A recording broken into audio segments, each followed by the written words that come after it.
ఓం శ్రీ మహాగణాధిపతయే నమః. శ్రీ గురుభ్యో నమః. శ్రీరామచంద్ర పరబ్రహ్మణే నమః. మాతృదేవో భవ, పితృదేవో భవ, ఆచార్య దేవో భవ, అతిథి దేవో భవ. భగవద్భక్తులారా, భగవద్గీతను ఒక్కసారి విందాం, రోజుకొక్క శ్లోక సారాన్ని తెలుసుకుందాం అనే లక్ష్యంతో పరసా టీవీ ద్వారా అందిస్తున్నటువంటి ధారావాహిక కార్యక్రమంలో 10వ శ్లోకంలోకి ప్రవేశించాం. ఒకసారి ముందుగా అందరం కలిసి 9 శ్లోకాలను కూడా అందరం ఒకసారి గుర్తు తెచ్చుకుందాం. వసుదేవసుతం దేవం కంసచానూరమర్దనం దేవకీ పరమానందం కృష్ణం వందే జగద్గురుం. ధృతరాష్ట్ర ఉవాచ ధర్మక్షేత్రే కురుక్షేత్రే సమవేతాయుయుత్యవః మామకాః పాండవాశ్చైవ కిమకుర్వత సంజయ. సంజయ ఉవాచ దృష్ట్వా తు పాండవానీకం వ్యూఢం దుర్యోధనస్తదా ఆచార్యముపసంగమ్య రాజా వచనమబ్రవీత్. పశ్యైతాం పాండుపుత్రాణామాచార్య మహతీం చమూం వ్యూఢాం ద్రుపదపుత్రేణ తవ శిష్యేన ధీమతా. అత్ర శూరా మహేశ్వాస భీమార్జున సమాయుధి యుయుధానో విరాటక్ష ద్రుపదశ్చ మహారథః. దృష్టకేతుశ్చేకితానః కాశీరాజశ్చ వీర్యవాన్ పురుజిత్ కుంతీ భోజశ్చ శైబ్యక్ష నరపుంగవః. యుధామన్యుశ్చ విక్రాంత ఉత్తమౌజాశ్చ వీర్యవాన్ సౌభద్రో ద్రౌపదేయాశ్చ సర్వ ఏవ మహారథాః. అస్మాకం తు విశిష్టా ఏతాన్నిబోధ ద్విజోత్తమా నాయకా మమ సైన్యస్య సంజ్ఞార్థం తాన్ బ్రవీమి తే. భవాన్ భీష్మస్య కర్ణస్య కృపస్య సమితింజయః అశ్వత్థామా వికర్ణస్య సోమదత్తిస్తదైవ చ. అన్యే చ బహవః శూరా మదర్దే త్యక్త జీవితాః నానాశస్త్ర ప్రహరణాః సర్వే యుద్ధ విశారదాః. ఈ విధంగా 9 శ్లోకాలు మనం సారముతో సహా తెలుసుకున్నాం. ఇప్పుడు 10వ శ్లోకంలోకి ప్రవేశిస్తున్నాం. అపర్యాప్తం తదస్మాకం బలం భీష్మాభిరక్షితం. అపర్యాప్తం తదస్మాకం బలం భీష్మాభిరక్షితం.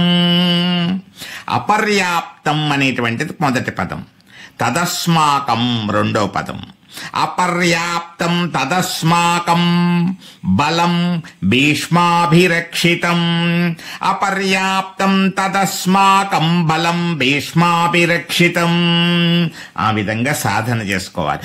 అపర్యాప్తం తదస్మాకం బలం భీష్మాభిరక్షితం. అపర్యాప్తం తదస్మాకం బలం భీష్మాభిరక్షితం. తర్వాత రెండవ పదం పర్యాప్తం త్విదమేతేషాం బలం భీమాభిరక్షితం.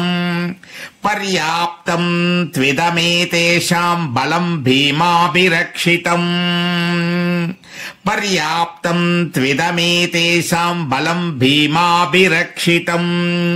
ఇప్పుడు మొత్తం ఒకసారి చూద్దాం. అపర్యాప్తం తదస్మాకం బలం భీష్మాభిరక్షితం. పర్యాప్తం త్విదమేతేషాం బలం భీమాభిరక్షితం. అపర్యాప్తం తదస్మాకం బలం భీష్మాభిరక్షితం. పర్యాప్తం త్విదమేతేషాం బలం భీమాభిరక్షితం. అపర్యాప్తం తదస్మాకం బలం భీష్మాభిరక్షితం. పర్యాప్తం త్విదమేతేషాం బలం భీమాభిరక్షితం. ఇప్పుడు దీనికి సంబంధించినటువంటి సారాన్ని తెలుసుకుందాం. అపర్యాప్తం తదస్మాకం బలం భీష్మాభిరక్షితం అన్నాడు.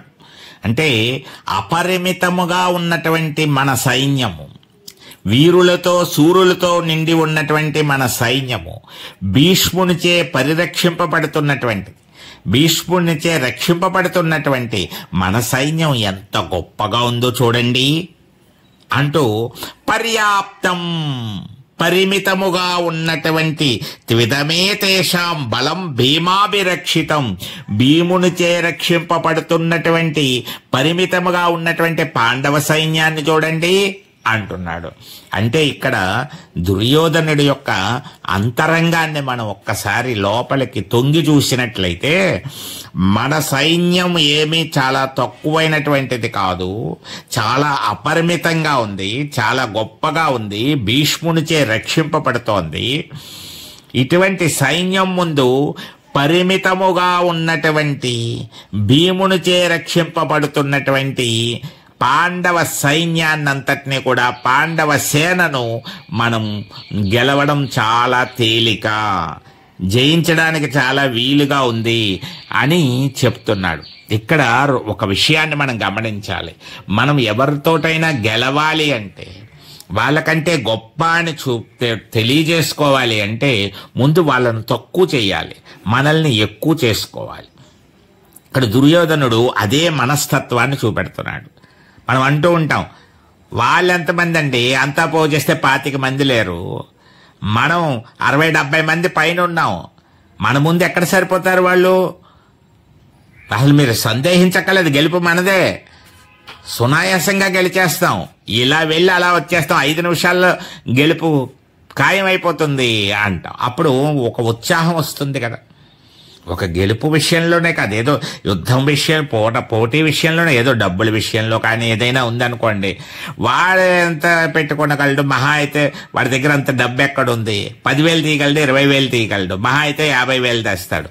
మనం 1,00,000కైనా సిద్ధంగా ఉన్నాం కదా, అందువల్ల సందేహం ఏమీ లేదు, ఇలా అనుకుంటూ ఉంటాం. ఇలాంటి మనస్తత్వానికి అక్కడ దుర్యోధనుడు సంకేతంగా ఉంటూ మనది భీష్ముడు చే రక్షింపబడుతోంది, అక్కడ భీముడి చే రక్షింపబడుతోంది అని చెప్తూ భీముడిని ప్రత్యేకంగా ఎందుకు చెప్తున్నాడు అంటే అది కూడా ఒక కారణం ఉంది. ద్రోణాచార్యుల వారి దగ్గర భీముడి గురించి చెప్తున్నాడంటే, భీముడు ప్రతిజ్ఞలు చేశాడు. దుర్యోధనుడి యొక్క తొడలు విరక్కొట్టేస్తానన్నాడు, దుశ్శాసనుడి యొక్క గుండెలు చీల్చి ఆ రక్తాన్ని తాగుతానన్నాడు, జుర్రుకుంటా అన్నాడు. ద్రౌపదీదేవి కురులకు ముడివేస్తానన్నాడు, కురులకు అద్దె ఆ రక్తంతో, ఆ రక్తాన్ని ఆమె యొక్క జుట్టుకి రాసి కురులు ముడివేస్తానన్నాడు. ఇలాంటి శపథాలు చేసిన వాడు అక్కడ ఉన్నాడు. వాడి శపథాలు చెల్లకూడదు, వాడి ఆటలన్నీ కట్టేయాలి, వాడికి ఓటమి చూపించాలి. కాబట్టి అదంతా మీ చేతుల్లో ఉంది సుమా అనేటువంటి విషయాన్ని చెప్పేటట్టు భీముడే ఉన్నాడు అక్కడ సైన్యాన్ని రక్షిస్తున్నటువంటి వాడిగా ఉన్నాడు. ఆ భీముడిని ఒక్కడిని పట్టేశామంటే, వాడిని ముందు పూర్తి చేసేసామంటే, ఆ భీముడి యొక్క పని పూర్తి చేసేసామంటే ఇంకా మన పని చాలా తేలికైపోయినట్టే అని చెప్తున్నాడు. ఇది మనం గ్రహించవలసినటువంటి సారము. ఇప్పుడు మనం గీతా మహత్యాన్ని తెలుసుకునే ప్రయత్నం చేద్దాం. తిష్టామి గీతా మే చోత్తమం గృహం గీతా జ్ఞానముపాశ్రిత్య ద్రీన్ లోకాన్ పాలయామ్యహం. శ్రీకృష్ణ పరమాత్మ భూదేవితో చెప్తున్నాడు. వరాహ పురాణంలో ఉన్నటువంటి శ్లోకాన్ని మనం చెప్పుకుంటున్నాం, మహత్యాన్ని. గీతాశ్రయోహం తిష్టామి, నేను గీతను ఆశ్రయించుకొని ఉంటాను అంటున్నాడు. గీతను ఆశ్రయించుకునే ఉన్నాను, నేను ఉంటాను కూడా కాదు, గీతను ఆశ్రయించుకుని ఉన్నాను. గీతలో ఎలా ఆశ్రయించుకున్నట్ట తిష్ట వేసుకుని కూర్చుంటానన్నాడు. ఒక్కోసారి మనం అంటూ ఉంటాం, ఎక్కడ కదలకుండా, ఇంకా ఎంత ప్రయత్నించినా వెళ్ళకుండా ఉన్నటువంటి తిష్ట వేసుకుని కూర్చున్నారు అంటాం. అలా నేను గీతలో తిష్ట వేసుకుని కూర్చుంటాను అంటున్నాడు. గీతయే నాకు ఉత్తమమైనటువంటి నివాసము అంటున్నాడు ఆయన. గీతామే చోత్తమం గృహం, గీతయే నాకు ఉత్తమమైన గృహం. ఇంకా గీతా జ్ఞానమును ఆశ్రయించియే 3 లోకాలను నేను పరిపాలిస్తున్నాను అన్నాడు. గీతా జ్ఞానం ప్రకారమే 3 లోకాల పరిపాలన సాగిస్తున్నాను అని శ్రీ మహావిష్ణువు చెప్తుంటే, గీతలో నేను నివసిస్తూ ఉంటాను, గీతను ఆశ్రయించుకుని ఉంటాను, గీతా పారాయణ చేసేటువంటి వారిని నేను ఆదరిస్తాను, అభిమానిస్తాను, గీత అంటే నాకు చాలా ఇష్టమని భగవద్గీత గురించి శ్రీ మహావిష్ణువు స్వయంగా చెబుతుంటే, మనం గీతను ఒక్కసారి జీవితంలో విని తీరాలి కదా.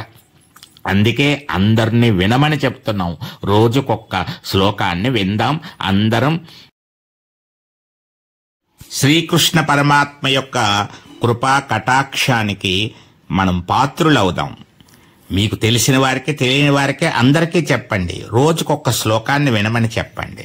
ఈరోజు వీడియో తీసే విషయంలో ఒక చిన్న సాంకేతిక లోపం ఏర్పడింది.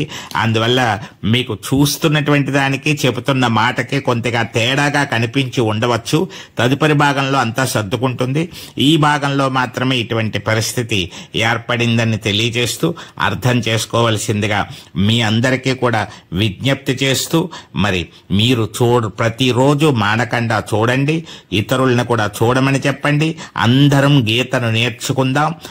అందరం శ్రీకృష్ణ పరమాత్మ యొక్క అనుగ్రహానికి పాత్రులవుదాం. సర్వే జనా సుఖినో భవంతు, లోకా సమస్తా సుఖినో భవంతు. శ్రీకృష్ణ పరమాత్మ కృపా కటాక్ష అనుగ్రహ సిద్ధిరస్తు. హరే కృష్ణ కృష్ణ కృష్ణ హరే హరే, హరే రామ రామ రామ హరే హరే, హరే కృష్ణ